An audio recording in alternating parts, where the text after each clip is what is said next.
باکوور و روشهلاتی سوریه دواری اردنیگاری ده خودی آخکه وهایه که هریزه ده خلکنوی ده بارا خوال سرچاندنیه دکن.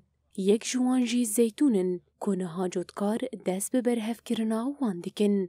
پشتی زیتون تین برهف کرن لگوواشت گهان دیگلک بیواجوین پاقش کرن و گواشتنی را در باست بن.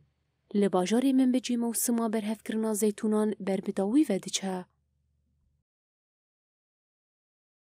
الحال يعني مو مثل الموسم هذاك. روشا ای سال نورماله نو که سالا در باسپویه. سالا در باسپوی موسم مگله کی باش بو. سالا چویی دارین ما باش بر همدان. مو محمول يعني مو حيمن. خودین گواشتگاهانجی بحثا پروسیا برهم آنینا زيتوني و روشا موسمي إيصال دكن.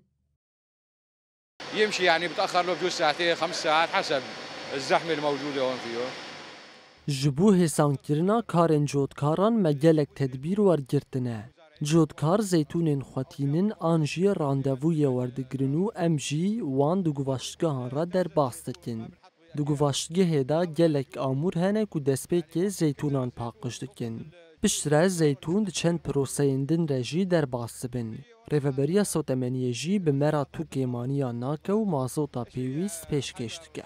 وبالنسبة لوضعنا هون في تسهيلات بالنسبة للمحروقات ما بيقصروا معنا نهائيا. باجاری من بجیب زیتونین خویم بر همدار تین ناسکرن و لوی باجاری رو برکه بر فرهج زیتونان تی چاندن.